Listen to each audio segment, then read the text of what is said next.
Jay knows his way around a kitchen. It helps that his great-grandparents opened a fried catfish place in the 1960s.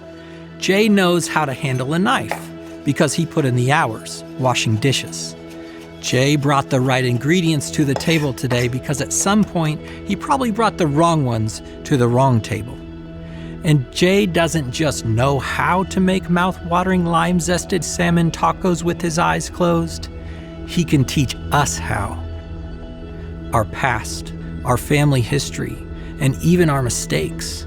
These are the ingredients that make us who we are. But what happens when they're a recipe for emptiness and addiction? How do we start really getting unstuck? I was 18 years old when an acquaintance offered me some prescription meds to help me study for school. I had a bunch of tests coming up, and he was like, "Oh, well, take this. It'll help you focus." And so I did.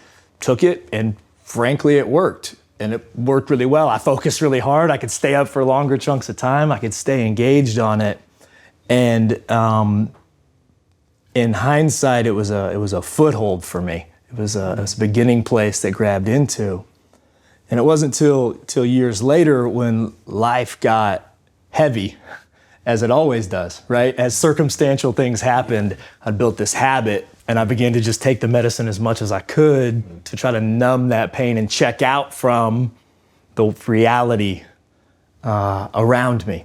I began to lie to my fiance and wife to feed that. I stopped going to class and flunked out of college.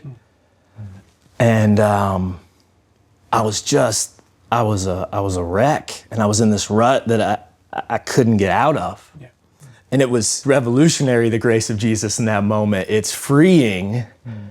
And then not long after, the moment life gets heavy again, I still want to go back to this other well to numb it, right? Because I've built these patterns and these habits, and I'm in this rut. And so salvation was instant for me, but it was this maturity and sanctification and almost renewing of my mind to change how I reacted to the rut that I was in. Yeah.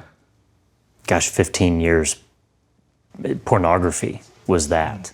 So many times, like you said, I'd go to it stressed out or whatever the reason, the justification was, and I look for this thing to bring me some relief, to try to escape, to make me feel better. Right. And I felt better for about that long, and then instantly felt a million times worse. Right. Yeah. My addiction that I really had was credit card spending addiction. Yeah. And I think a lot of that for me came out of that insecurity, that needing to be a certain way.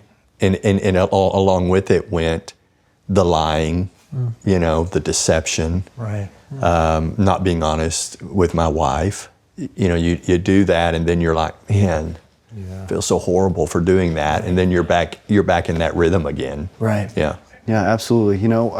I went through a really rough patch, and I still struggle with it now. I lie to my wife for no reason whatsoever. Like, it doesn't give me any joy, it doesn't give me any satisfaction. She always finds out because I'm a terrible liar, but for some reason, like you said, there's a cycle, and how do you break that cycle?